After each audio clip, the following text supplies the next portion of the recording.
نحمده ونستعينه ونستغفره ونؤمن به ونتوكل عليه ونعوذ بالله من شرور أنفسنا ومن سيئات أعمالنا من يهده الله فلا مضل له ومن يضلله فلا هادي له ونشهد أن لا إله إلا الله وحده لا شريك له ونشهد أن سيدنا ومولانا محمدا عبده ورسوله صلى الله تعالى على خير خلقه محمد وعلى آله وأصحابه ومن تبعهم بإحسان إلى يوم القيامة. أما بعد فأعوذ بالله من الشيطان الرجيم. بسم الله الرحمن الرحيم. واضرب لهم مثلا أصحاب القرية إذ جاءها المرسلون إذ أرسلنا إليهم 2 فكذبوهما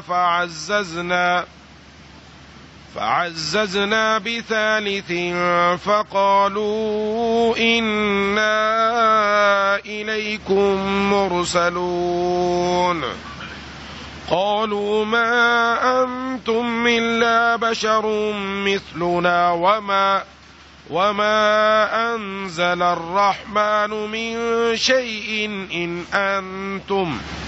إن أنتم إلا تكذبون قالوا ربنا يعلم إنا إليكم لمرسلون وما علينا إلا البلاغ المبين.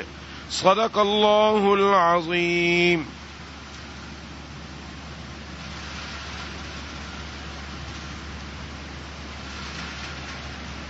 میرے دوستوں اور ساتھی اور میری ماؤں بہنوں اور بیٹیوں،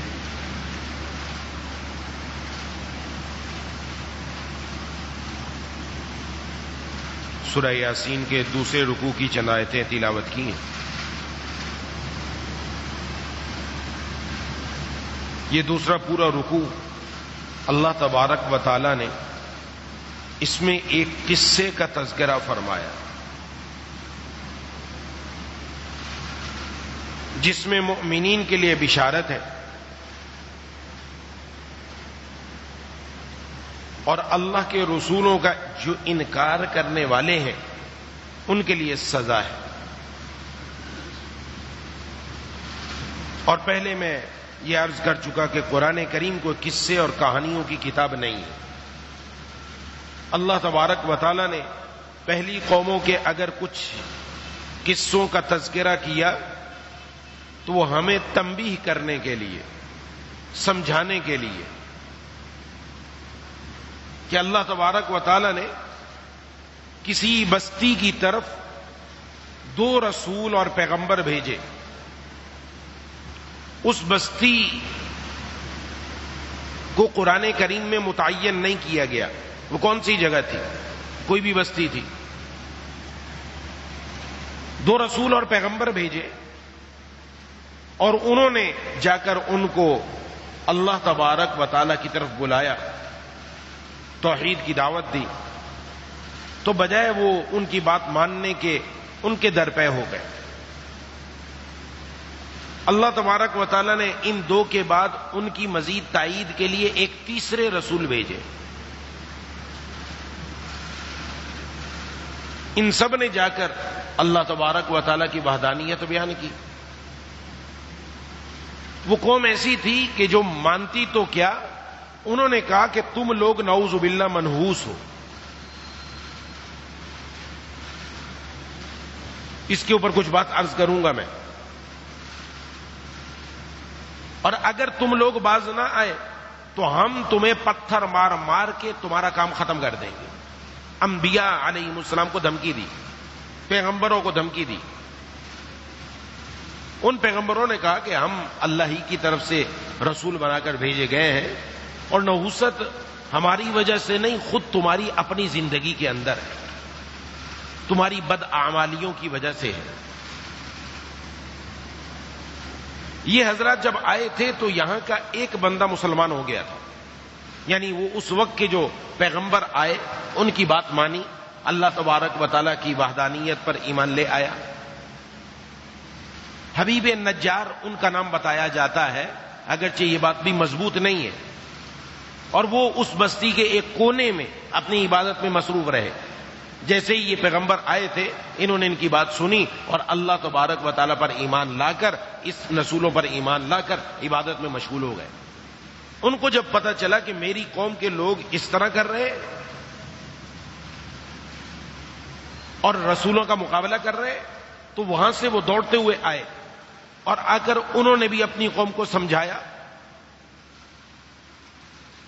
لیکن قوم نے ان کی بات بھی نہ مانی، اور مانتے تو کیا ان کو مارا، اتنا مارا کہ وہ شہید ہو گئے۔ اللہ تبارک و تعالیٰ نے ان کا تذکرہ فرمایا کہ جب وہ شہید ہو گئے تو اللہ تبارک و تعالیٰ نے فرمایا کہ تم جنت کے اندر داخل ہو جاؤ، ان اعمال کی وجہ سے جو تم کیا کرتے تھے۔ یہ اپنی قوم کے خیر خواہ تھے، نہ صرف دنیا میں خیر خواہ رہے بلکہ مرنے کے بعد بھی تمنا کی کاش میری قوم کو پتہ چل جائے کہ اللہ نے میرا کیا اعزاز فرمایا ہے، کاش پتہ چل جاتا۔ تو بہرحال نہیں پتہ چلا، ان لوگوں نے نہیں مانا، تو اللہ تبارک و تعالیٰ نے ہمیں کوئی لشکروں کی ضرورت نہیں ہے، ہم کسی قوم کو ختم کرنے پر آتے ہیں۔ تو ایک چیخ آئی، ایسی چیخ آئی سب کے کلیجے پھٹ گئے اور پوری کی پوری قوم ہلاک ہو گئی، کوئی بھی نہ بچا۔ اللہ تبارک و تعالیٰ نے اس قصے کو بیان کر کے تنبیہ فرمائی کہ جو ہمارے پیغمبروں کی بات نہیں مانتا تو پھر وہ دنیا میں بھی عذاب کا مستحق اور آخرت کے اندر بھی عذاب کا مستحق۔ اب پہلے قرآن کریم کی آیات کا ترجمہ کر لیتے ہیں، اس کے بعد انشاءاللہ میں کچھ باتیں عرض کروں گا۔ وَاضْرِبْ لَهُمْ مَثَلًا أَصْحَابَ الْقَرْيَةِ، اور آپ صلی اللہ علیہ وسلم سے ارشاد فرمایا جا رہا ہے کہ آپ ان کے سامنے ایک بستی والوں کی مثال بیان کیجئے۔ اذ جاءها المرسلون، جب ان کے پاس پیغمبر آئے تھے۔ اذ ارسلنا الیہم اثنین فکذبوہما، جب ہم نے ان کے پاس شروع میں 2 رسول بھیجے تو انہوں نے ان دونوں کو جھٹلا دیا۔ فعززنا بثالث، تو ہم نے ایک تیسرے کے ذریعے ان کی تائید کی۔ فقالوا انا الیکم مرسلون، تو انہوں نے سب نے کہا یقین جانو بے شک ہم تمہاری طرف رسول بنا کر بھیجے گئے۔ قالوا ما انتم الا بشر مثلنا، انہوں نے کہا کہ تمہاری حقیقت اس کے سوا کچھ بھی نہیں کہ تم ہم جیسے ہی آدمی ہو۔ وما انزل الرحمن من شیء، اور خدائے رحمان نے کوئی چیز نازل نہیں کی۔ ان انتم الا تکذبون، تم سراسر جھوٹ بول رہے، نعوذ باللہ۔ قالوا ربنا یعلم انا الیکم لمرسلون، تو ان رسولوں نے کہا ہمارا پروردگار خوب جانتا ہے کہ ہمیں واقعی تمہارے پاس رسول بنا کر بھیجا گیا ہے۔ وما علینا الا البلاغ المبین، اور ہماری ذمہ داری اس سے زیادہ نہیں کہ صاف صاف ہم پیغام پہنچا دیں، ہمارا کام تو اتنا ہے۔ قالوا انا تطیرنا بکم، تو اب انہوں نے کہا بستی والوں نے کہ ہم نے تمہارے اندر نحوست محسوس کی ہے، نعوذ باللہ۔ لئن لم تنتہوا لنرجمنکم وليمسنکم منا عذاب علیم، یقین جانو اگر تم باز نہ آئے تو ہم تم پر پتھر برسائیں گے اور ہمارے ہاتھوں تمہیں بڑی دردناک سزا ملے گی، نعوذ باللہ۔ قالوا طائرکم معکم، تو ان رسولوں نے کہا تمہاری نحوست خود تمہارے ساتھ لگی ہوئی ہے۔ اَإِن ذُكِّرْتُمْ بل انتم قوم مسرفون، کیا یہ باتیں اس لیے کر رہے ہو کہ تمہیں نصیحت کی بات پہنچائی گئی ہے؟ اصل بات یہ ہے کہ تم خود حد سے گزرے ہوئے لوگ۔ وجاء من اقصى المدینة رجل یسعى، اور شہر کے پرلے علاقے سے ایک شخص دوڑتا ہوا آیا۔ قال یا قوم اتبعوا المرسلین، اس نے کہا اے میری قوم کے لوگوں ان رسولوں کا کہنا مان لو۔ اتبعوا من لا يسألكم اجرا وهم مهتدون، ان لوگوں کا کہنا مان لو جو تم سے کوئی اجرت نہیں مانگ رہے اور وہ صحیح راستے پر ہیں۔ وما لي لا اعبد الذي فطرني واليه ترجعون، اور بھلا میں اس ذات کی عبادت کیوں نہ کروں جس نے مجھے پیدا کیا ہے اور اسی کی طرف تم سب کو واپس بھیجا جائے گا۔ اَأَتَّخِذُ مِن دُونِهِ آلِهَةً إِن يُرِدْنِ الرَّحْمَنُ بِضُرٍّ لَا تُغْنِ إِن يُرِدْنِ الرَّحْمَنُ بِضُرٍّ لَا تُغْنِ عَنِّي شَفَاعَتُهُمْ شَيْئًا وَلَا يُنْقِذُونَ، بھلا کیا میں اسے چھوڑ کر ایسوں کو معبود بناؤں کہ اگر خدائے رحمان مجھے کوئی نقصان پہنچانے کا ارادہ کرے تو ان کی سفارش میری کسی کام نہ آ سکے اور نہ وہ مجھے چھڑا سکے۔ انی اذا لفی ضلال مبین، اگر میں ایسا کروں گا یقیناً میں کھلی گمراہی میں مبتلا ہو جاؤں گا۔ انی آمنت بربکم فاسمعون، میں تو تمہارے پروردگار پر ایمان لا چکا، اب تم بھی میری بات سن لو۔ تو لہذا انہوں نے نئی بات سنی، ان کو شہید کر دیا۔ قیل ادخل الجنہ قال یا لیت قومی یعلمون، آخر کار بستی والوں نے جب انہیں قتل کر دیا تو اللہ تعالیٰ کی طرف سے انہیں کہا گیا جنت میں داخل ہو جاؤ، اور اس جنت کی نعمتیں دیکھ کر انہوں نے کہا کاش میری قوم کو معلوم ہو جائے بما غفر علی ربی وجعلنی من المکرمین، کہ اللہ نے کس طرح میری بخشش کی اور مجھے باعزت لوگوں میں شامل کر دیا۔ وما انزلنا على قومه من بعده من جند من السماء وما كنا منزلین، اور اس شخص کے بعد ہم نے ان کی قوم پر آسمان سے کوئی لشکر نہیں اتارا اور نہ ہی ہمیں اتارنے کی ضرورت تھی۔ ان كانت الا صيحة واحدة فاذا هم خامدون، وہ تو بس ایک چنگار سی تھی جس سے وہ ایک دم بجھ کر رہ گئے۔ یا حسرتاً علی العباد، افسوس ہے ایسے بندوں کے حالوں پر، ما یأتیہم من رسول الا کانوا بہ یستہزئون، ان کے پاس کوئی رسول ایسا نہیں آیا جس کا وہ مذاق نہ اڑاتے رہے۔ الم یروا کم اہلکنا قبلہم من القرون انہم الیہم لا یرجعون، کیا انہوں نے نہیں دیکھا ان سے پہلے ہم نے کتنی قوموں کو اس طرح ہلاک کر چکے ہیں اور وہ ان کے پاس لوٹ کر بھی نہیں آئے۔ وَإِن كُلٌّ لَمَّا جَمِيعٌ لَدَيْنَا مُحْضَرُونَ، اور یہ جتنے لوگ ہیں ان سبھی کو اکٹھا کر کے ہمارے سامنے حاضر کیا جائے گا۔ یہ اللہ تبارک و تعالیٰ نے ان بستی والوں کا تذکرہ کیا، اور ان بستی والوں نے سب سے پہلا اعتراض یہی کیا کہ تم ہمارے جیسے انسان ہو، اور یہ عام تھا کہ انبیاء پر وہ یہی اعتراض کرتے تھے، اور اللہ تعالیٰ نے قرآن کریم میں اس کا کئی مرتبہ جواب دے دیا کہ اگر ہم کوئی فرشتہ نازل کرتے تو تم کہتے وہ نہ ہماری طرح کھاتا ہے، نہ اس کو پینے کی ضرورت ہے، نہ اس کی دنیاوی ضروریات ہیں، نہ اس نے کمانا ہے، نہ اس کو کسی گھر کی ضرورت ہے، تو وہ تو ظاہر ہے آپ کی عبادت ہی کرے گا، ہمارے ساتھ تو کھانا بھی لگا ہوا ہے، پینا بھی لگا ہوا ہے، یہ بھی لگا ہوا ہے، وہ بھی لگا ہوا ہے، ہم کیسے عبادت کریں؟ یہ بھی اعتراض کرتے۔ تو اللہ نے فرمایا ہم نے تمہیں میں سے بھیجا جو تمہارے ساتھ ہی رہتے ہیں، انہوں نے تمہارے اندر زندگی گزاری، کھانا پینا ان کے ساتھ بھی لگا ہوا ہے، انہوں نے شادیاں بھی کی ہیں، بیوی بچوں کے حقوق بھی ادا کیے ہیں، گھر والوں میں بھی رہے ہیں، کمائی کی بھی ضرورت تھی ان کو، انہوں نے اپنے بچوں کا حق بھی ادا کیا ہے، خرچہ بھی دیا ہے، یہ سب کچھ تمہارے اندر رہ کر وہ اللہ کی عبادت کرتے رہے، تو تم بھی اللہ کی عبادت کرو۔ اور ساتھ ہی انہوں نے یہ کہا کہ تم لوگ نعوذ باللہ منحوس ہو۔ آج کل بھی یہ بات بہت ہے، یہ خاص طور پر دین کی دعوت دینے والوں کو سمجھنا چاہیے کہ انبیاء علیہم السلام جہاں دین کی دعوت لے کر گئے، جہاں دین کی بات کی، سامنے سے روڑے اٹکائے گئے، نہ صرف روڑے اٹکائے گئے بلکہ ان کی ذات پر حملہ کیا گیا، اور آج بھی یہی کہا جاتا ہے۔ تو ان انبیاء علیہم السلام نے فرمایا کہ تم جو نحوست ہے وہ تمہاری زندگی میں ہے۔ منحوس کون ہے؟ نحوست کیا چیز ہے؟ نحوست تمہارے اعمال ہیں، نحوست تمہاری بدعملیاں ہیں، نحوست تمہاری اللہ کی نافرمانیاں ہیں۔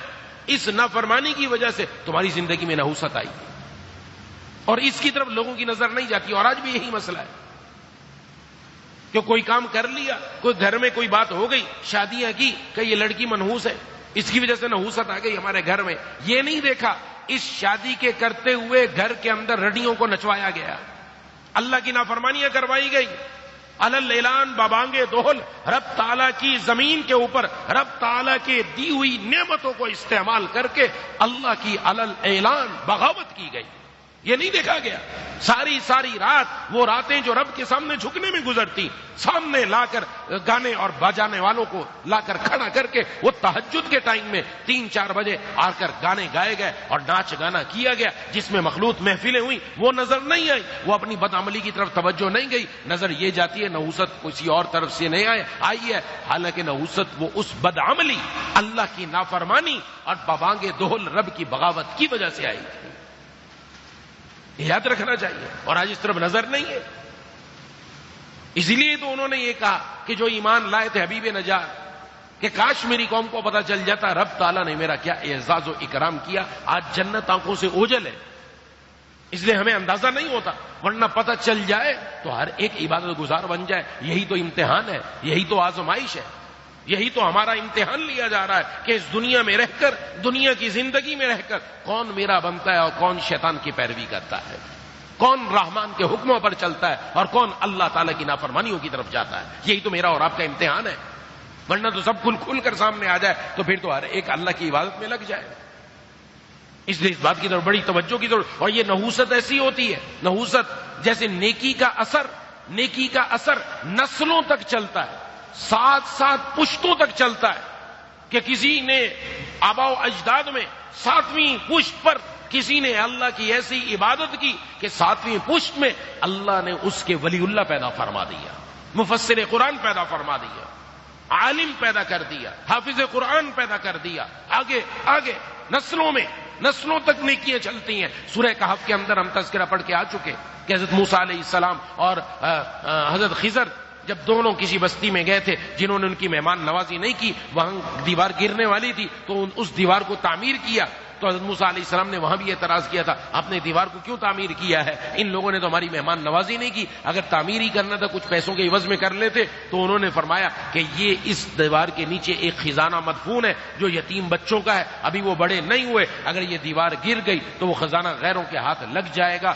یہ اس لیے کہ ان کے والد نیک تھے، کانا ابوہما صالحا، قرآن نے کہا یتیم تو دنیا میں بہت ہے، لیکن خاص ان یتیموں کے اوپر اللہ کی نوازش کیوں ہو رہی ہے؟ اس لیے کہ ان کے والد وہ نیک تھے۔ اور علامہ آلوسی مفتی بغداد صاحب تفسیر روح المعانی نے لکھا ہے، یہ نہیں کہ اس کا والد نیک تھا، بلکہ 7 پشت پہلے ان کے آباء و اجداد میں ایک ایسا نیک بندہ گزرا تھا جس کا آج اللہ تبارک و تعالیٰ نے نیکی کا اثر اس یتیموں کے اوپر لا کر ڈالا ہے۔ ایسے ہی بدی کا اثر 7 پشتے کیا نسلوں سے نسلوں تک چلتا ہے، یہ یاد رکھنا چاہیے، یہ ختم نہیں ہو جاتا، نیکی کا اثر جاتا ہے، برائی کا اثر بھی جاتا ہے۔ اللہ ہماری حفاظت فرمائے، اللہ ہماری حفاظت فرمائے، ہمیں مکمل اپنے آپ کو گناہوں سے بچنے کی توفیق عطا فرمائے۔ ہماری زندگیوں میں اگر کوئی مسئلہ پیدا ہوتا ہے تو بھاگ کر کسی عامل کے پاس، خاص طور پر خواتین، کسی نے کچھ کر دیا، تعویذ ہو گیا، فلاں ہو گیا، یہ ہو گیا، یہ نہیں دیکھیں گے میری زندگی میں کتنی میری بدعمالیاں ایسی ہیں جن کرتوتوں کی وجہ سے میں خود اللہ کی نافرمانی کی وجہ سے میں نحوست کے اندر گرفتار ہوں، میری زندگی کے اندر مسائل آ رہے ہیں، میری زندگی کے اندر مشکلات آ رہی ہیں، وہ میرے اپنے اعمال کا نتیجہ ہے، وہ مجھے متنبع کرنے کے لیے، لیکن میری نظر ادھر نہیں، میں تو دائیں بائیں دیکھ رہا ہوں، پھر بھی متوجہ نہیں ہو رہا۔ یہ واقعہ بتا رہا ہے ان انبیاء علیہ السلام نے ان کو اسی طرح متوجہ کیا کہ تم اپنی حرکتیں دیکھو، کہ تم جو حرکتیں کر رہے ہو وہ تمہاری حرکتیں اللہ تبارک و تعالیٰ کی طرف سے برکتیں لانے والی ہیں، یا پھر تم اعمال ایسے کر رہے ہو جس کی وجہ سے تم پر نحوست اترے، تمہارے اعمال ہی ایسے۔ منحوس کوئی انسان نہیں، نحوست اعمال کی وجہ سے زندگی میں آتی ہے، اور بدعملی چھوڑ دے اللہ تعالیٰ کی وہیں برکتوں کا نزول شروع ہو جائے۔ اس لیے پہلی بات اپنی زندگیوں کو یہ گناہوں سے پاک کرنا ضروری ہے۔ بدعملی ہو جانا، گناہوں کا ہو جانا انسان سے ممکن ہے، لیکن اس گناہ پر جم جانا، رب کے در پر نہ آنا، اللہ سے معافی نہ مانگنا، اس گناہ کی ہزاروں تعویلیں کرنا اور گناہ پر جمے رہنا، اصرار کرنا، یہ طریقہ یہ اللہ کے پیاروں کا نہیں ہے، یہ طریقہ شیطان کا ہے، یہ طریقہ ابلیس کا ہے، جس نے اپنی غلطی نہیں مانی، رب کے سامنے اڑ گیا، تکبر تھا، اس کے اندر میں کا بت تھا جس نے اس کو مروا دیا، اور آج یہی میں کا بت آج مسلمانوں کے اندر بھی آ چکا، جس کی وجہ سے وہ قرآن اور حدیث پر عمل کرنے کے لیے تیار نہیں۔ میں کا بت، میں ہے، پیسہ کا ہے، پیسہ، منصب، عہدہ، مرتبہ، میرے پاس یہ، میں یوں، تو میں کا بت جو آ جاتا ہے وہ اللہ کے قرآن پر عمل کرنے سے روک دیتا ہے۔ یہاں تو جھک کر آنا پڑتا ہے. یہ جھک کر اپنے ہاتھوں کا پیالہ لے کر اپنے رب کے سامنے آتا ہے تو پھر اللہ اس کے ہاتھوں کا پیالہ لبالب اپنی رحمتوں سے بھر بھی دیتے ہیں. جو آتا ہے تو اللہ ضرور عطا فرماتے ہیں. جو گرے ادھر زمین پر میرے اشک کے ستارے، جو گرے ادھر زمین پر میرے اشک کے ستارے، تو چمک اٹھا فلک پر میری بندگی کا تارا. اس دل پہ خدا کی رحمت ہو جس دل کی یہ حالت ہوتی ہے. اس دل پہ خدا کی رحمت ہو جس دل کی یہ حالت ہوتی ہے. ایک بار خطا ہو جاتی ہے 100 بار ندامت ہوتی ہے. جس کے دل کی یہ کیفیت ہے تو اپنی بدعملیوں کے اوپر نظر ہونی چاہیے کہ میں کتنا بدعمل ہوں. آج تو دوسروں کے بدعمالیاں، آج تو سوشل میڈیا ہے ہی اس کام کے لیے ہمارا. دوسروں کے عیب نکالو، پکڑ پکڑ کے میڈیا کے اوپر دکھاؤ، فلاں نے یوں کر دیا، فلاں نے یوں کر دیا. آج یہ کام ہو رہا ہے، عیبوں کا چرچا. یہ مشرکین مکہ کے اندر تھا.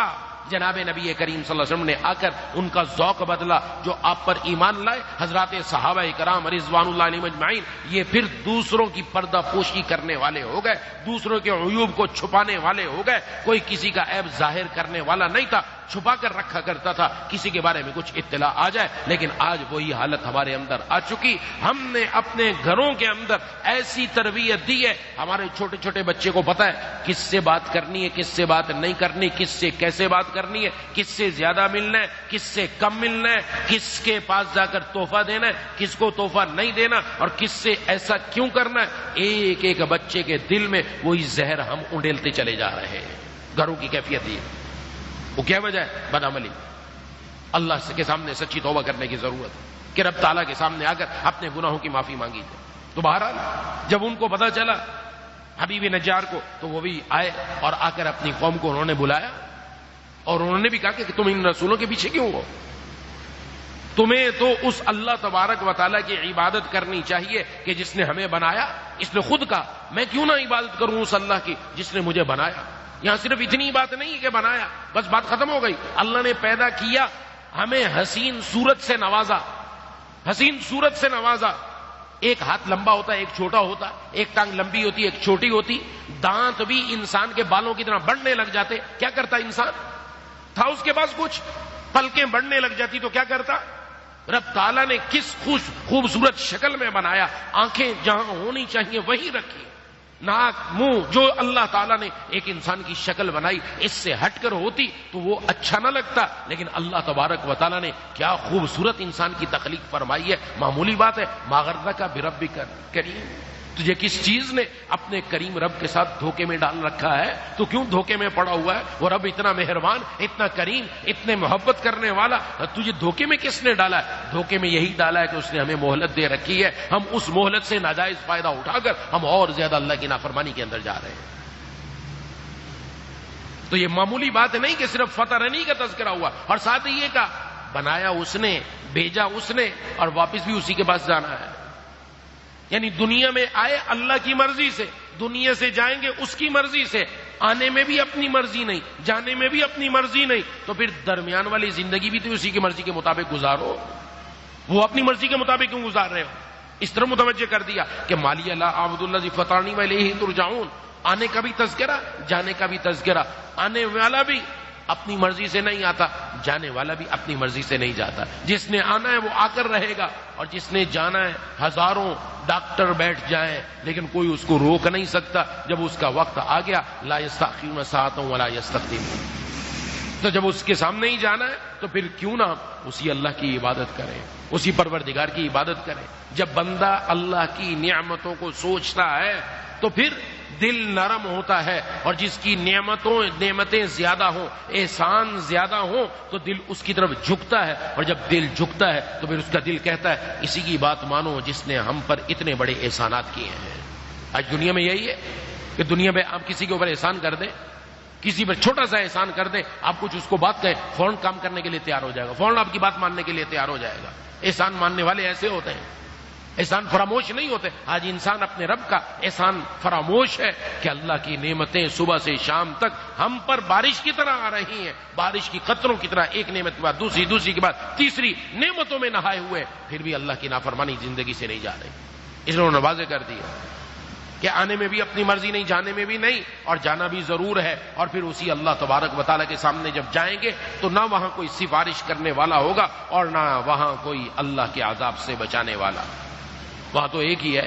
اس لیے میں نے دنیا کے اندر اپنے رب ہی کی عبادت کی، اپنے رب ہی کی طرف متوجہ ہوا، اور یہی ہے کہ دنیا میں جو نیک عمل کرے گا دنیا بھی بنے گی، قبر بھی بنے گی، آخرت بھی بنے گی۔ جب عالم ارواح کا تذکرہ ہے کہ اللہ تعالیٰ جنت میں داخل ہو جائے، یعنی ادھر سے جان نکلی ادھر سے اللہ تبارک و تعالیٰ نے ان کے لیے جنت کی نعمتوں کو ان کے لیے سامنے کر دیا۔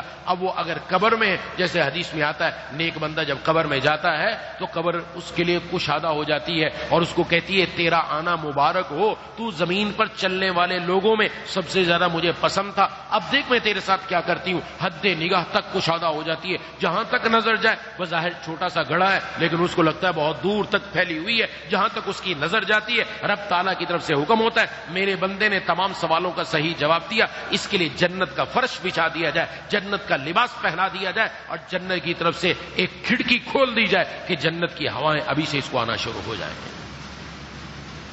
وہ صرف پھر قبر ہی میں نہیں، دنیا میں بھی ہوائیں آتی ہیں، دنیا میں بھی آتی ہیں، دنیا میں اسی کے لیے آتے ہیں جو اپنی تنہائیاں بھی اللہ کے اوپر فدا کرتا ہے، لوگوں کے اندر رہ کر بھی اپنے رب کو یاد رکھتا ہے، اور اپنی تنہائی کمرے میں اکیلے بند ہو کر بھی وہ اللہ کو راضی رکھتا ہے، ہر وقت وہ اپنے رب کو اپنے ساتھ لیے ہوئے اس کو ہر وقت دل کے اندر اللہ تبارک و تعالیٰ کی طرف سے جنت کے مزے مل رہے ہوتے ہیں کہ اللہ تبارک و تعالیٰ کا تعلق ایسا ہے کہ اس کو ہر وقت محسوس ہوتا ہے کہ میرے دل میں جنت کے مزے آ رہے ہیں۔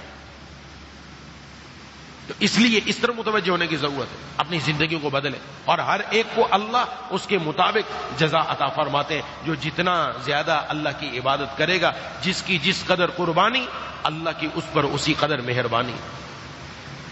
اور پھر اس کے بعد اللہ نے فرمایا ہمیں تو کوئی ضرورت نہیں تھی، انہوں نے تو اس کو شہید کر دیا، وہ تو چلے گئے، لیکن ہمیں کوئی لشکر اتارنے کی ضرورت نہ پڑی، کیا آسمان سے کوئی لشکر بھیجے؟ نہیں، ایک چیخ کی آواز تھی، ایک چیخ کی آواز تھی جس نے سب کے دل پھاڑ دیے اور کوئی ایک بھی باقی نہ رہا، سب ختم۔ اللہ تبارک و تعالیٰ کی ذات ایسی قدرت والی، تذکرہ کرتی ہے کہ کوئی ہمیں ڈر نہیں کسی کا، اللہ کی ذات ایسی کوئی ڈر نہیں، ساری کی ساری قوم ختم ہو جائے جو رب کی نافرمان ہے، اللہ فرماتا ہے اس کی جگہ ہم ایسی قوم لے کر آئیں گے، اللہ ان سے محبت کرنے والے ہوں گے، وہ اللہ سے محبت کرنے والے ہوں گے۔ یحبہم ویحبونہ، اللہ بھی محبت کریں گے اور وہ بھی اللہ سے محبت کریں گے۔ یہ وہ لوگ ہوں گے جو اپنا ظاہر بھی قرآن و سنت کے مطابق، اپنا باطن بھی قرآن و سنت کے مطابق، ہر وقت وہ اپنا دھیان رکھتے ہیں کہ ایک سانس بھی اللہ تعالیٰ کی نافرمانی نہ ہو جائے، ہر سانس میرا اللہ کے حکموں کے اوپر پیدا ہو۔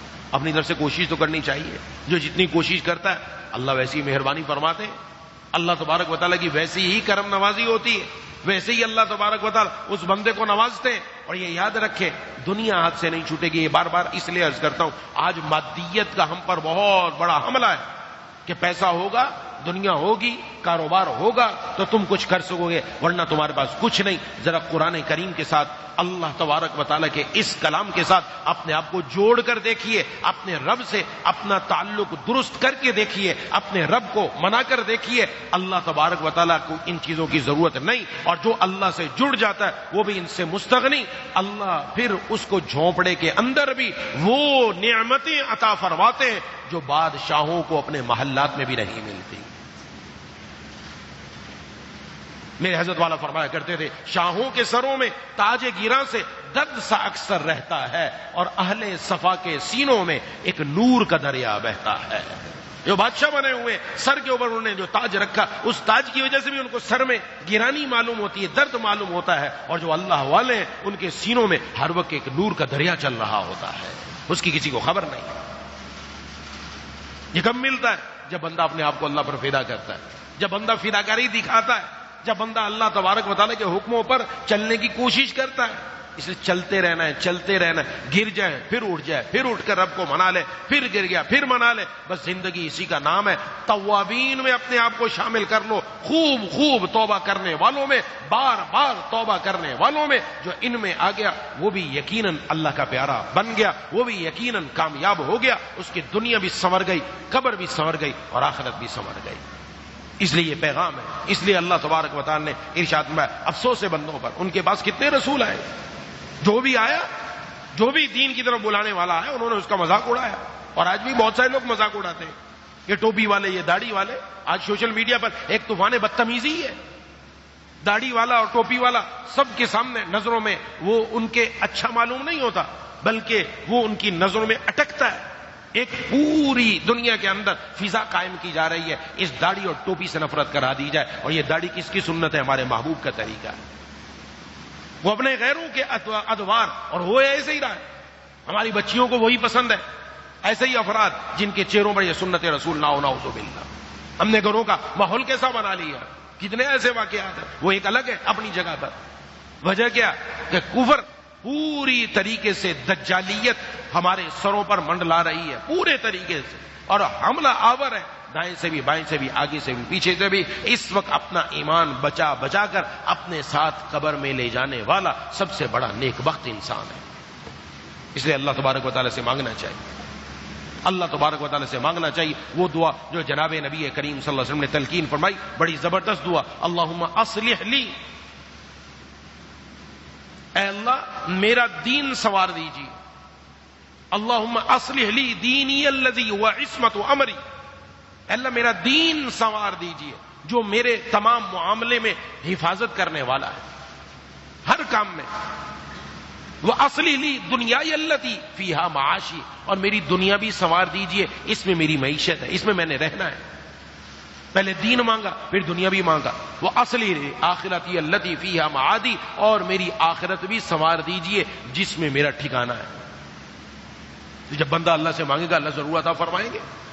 دنیا میں مادیت کے پیچھے بھاگنے کی ضرورت نہیں، رب کے پیچھے آنے کی ضرورت، اللہ کے قرآن کو مضبوطی سے پکڑنے کی، اپنے محبوب صلی اللہ علیہ وسلم کے فرمان کو مضبوطی سے تھامنے کی ضرورت. اور جب یہ زندگی میں آ گیا تو پھر یقیناً اللہ تبارک و تعالیٰ کی کرم نوازی ہوگی، یقیناً پھر دنیا ہی میں اللہ تعالیٰ دل میں جنت کا مزہ عطا فرمائیں گے.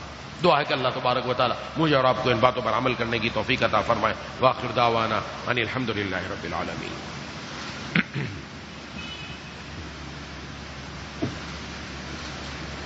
بسم اللہ الرحمن الرحیم. الحمد للہ رب العالمین الرحمن الرحیم مالک یوم الدین.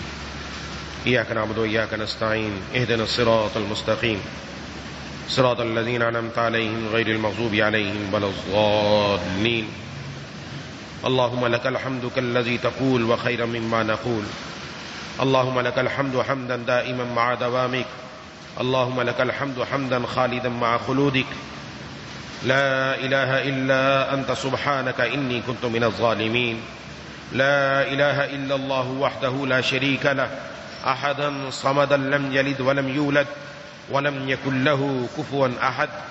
يا حنان يا منان يا حي يا قيوم يا ذا الجلال والإكرام يا أرحم الراحمين.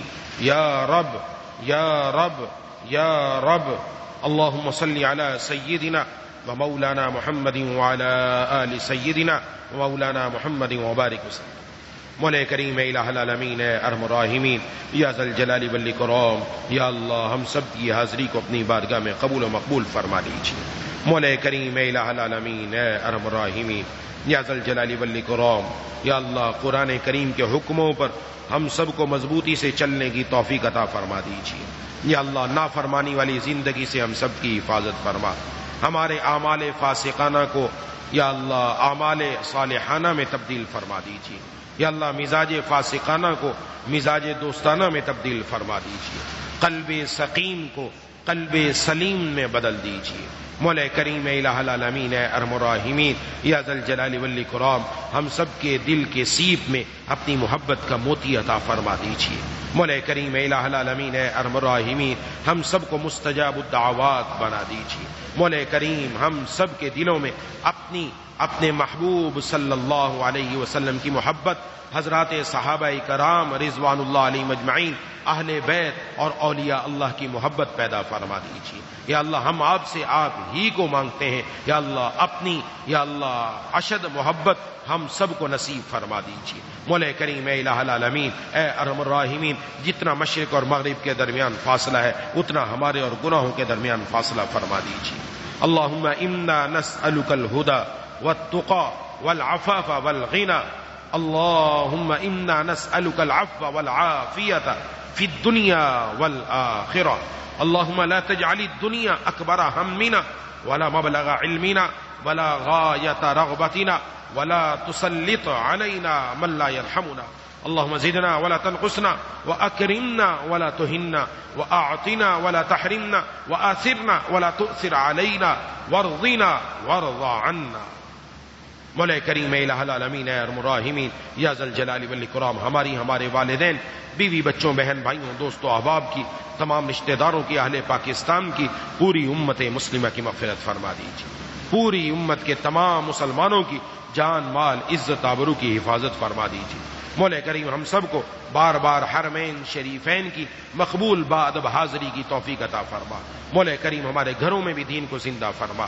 ہماری اولادوں میں بھی دین کو زندہ فرما یا اللہ قیامت تک آنے والی ہماری نسلوں میں دین کو زندہ فرما دیجیے، ایمان کی سلامتی کے ساتھ زندہ رکھیے، ایمان کی سلامتی کے ساتھ دنیا سے اٹھائیے مولا کریم الہ العالمین اچانک موت سے ہم سب کی حفاظت فرما، ایکسیڈنٹ سے ہم سب کی حفاظت فرما، جسم کا کوئی عضو ضائع ہو جانے سے ہم سب کی حفاظت فرما مولا کریم عدالتوں سے، تھانوں سے، کچہریوں سے یا اللہ ہسپتالوں سے ہم سب کی حفاظت فرما یا اللہ تمام بڑی بڑی بیماریوں سے ہم سب کی مکمل صحت عطا فرما دیجئے، جملہ سیء الاسقام کو صحت اور عافیت کے اندر بدل دیجئے مولا کریم ہر بڑی بیماری سے ہم سب کی حفاظت فرما دے مولا کریم الہ العالمین اے ارحم الراحمین اپنے شکر گزار بندوں اور بندیوں میں شامل فرما لیجئے، ناشکری سے ہم سب کی حفاظت فرما لیجئے اللہم کل خیر لکل مسلم و مسلمہ اللہم ارحم امت محمد صلی اللہ علیہ وسلم، دنیا میں جتنے بھی دین کے کام